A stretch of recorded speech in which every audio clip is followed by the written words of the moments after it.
بسم اللہ الرحمن الرحیم۔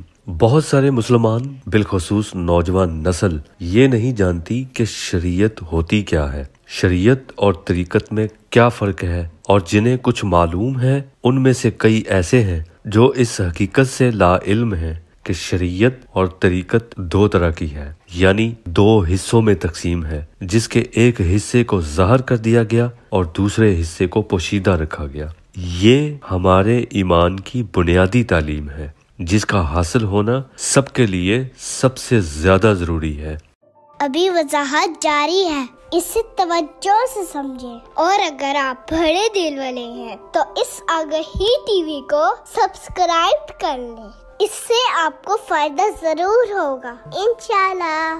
سب سے پہلے یہ جانیں کہ کائنات میں ہر چیز کا جوڑا بنایا گیا ہے۔ خود کائنات بھی دو حصوں میں منقسم ہے، ایک یہ دنیا کی صورت ظاہری نظام حیات اور دوسرا نظام غیب۔ غیب میں باقاعدہ ایک نظام چل رہا ہے جسے ہماری ظاہری آنکھ نہ دیکھ سکتی ہے، نہ ہمارے کان باطنی صدائیں سن سکتے ہیں، لیکن ہمیں اس غیب پر یقین لانا ہے کیونکہ یہ ہمارے ایمان کا حصہ ہے۔ اس طرح انسان کے بھی دو رخ ہیں، ایک جسم جس کا تعلق نفسانی حیات کی اس ظاہری دنیا سے ہے، اور دوسرا جسم میں موجود روح کا روحانی نظام جس کا تعلق غیب سے ہے، یعنی بندہ ظاہری جسم اور پوشیدہ روح کا مرکب ہے۔ بندے پر اپنے معبود کی بندگی جسم اور روح دونوں سے کرنا فرض ہے۔ اب یہ نقطہ غور سے سمجھیں کہ جسم بندے کے مکمل اختیار میں ہوتا ہے جبکہ روح اللہ پاک کے اختیار میں ہے، یعنی انسان اپنے جسم کو بندگی پر لگانے کے لیے با اختیار ہے، لیکن روح کو کیسے بندگی پر لگائے، اس پر بندے کو اختیار ایک شرط پر ودیت ہوتا ہے، وہ یہ کہ پہلے بندہ نفس کا تزکیہ کرے اور اپنے باطن کو پاک اور مکمل طیب کر لے، پھر اس بندے کو اللہ پاک روحانی عبادت کے لیے منتخب کرتا ہے۔ یعنی انسان کی پہلی منزل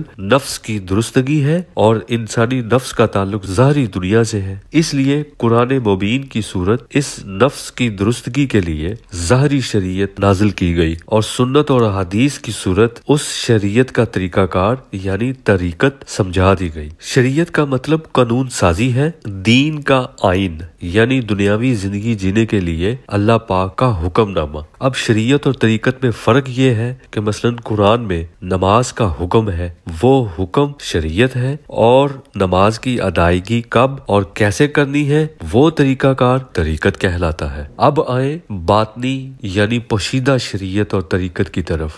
جب انسان اپنی پہلی منزل یعنی نفس کی درستگی ظاہری شریعت اور طریقت کی تعلیم اور عمل سے کر لیتا ہے تو پھر اس کی اگلی منزل قلب کی ہوتی ہے۔ اس کے لیے جس بندے کا رب انتخاب کرتا ہے تو پھر اسے پوشیدہ شریعت کی تعلیم اور باطنی طریقت کی ڈائریکشن یعنی ہدایت اس کے قلب کو ملنا شروع ہو جاتی ہے، اور اس بات کا ثبوت اس آیت میں ہے۔ پھر اس کا سینہ اسلام کے لیے کھول دیا جاتا ہے اور اللہ پاک اس بندے کو اپنی جانب سے ایک نور عطا کر دیتا ہے۔ اس نور کی طاقت سے بندہ اپنے قلب و روح تک دسترس پا لیتا ہے، تب اس کی بندگی مکمل ہوتی ہے۔ میری اس بات کی دلیل قرآن کی یہ آیت ہے۔ اللہ پاک قلب و روح کی باطنی شریعت اور طریقت پر چلنے والوں کو ہی درجات اور انعامات سے نوازتا ہے، اور سورۃ الفاتحہ میں اللہ پاک سب کو دعوت دیتا ہے کہ اللہ پاک سے ایسی ہی بندگی کے لیے دعا اور مدد طلب کیا کرو تاکہ آپ بھی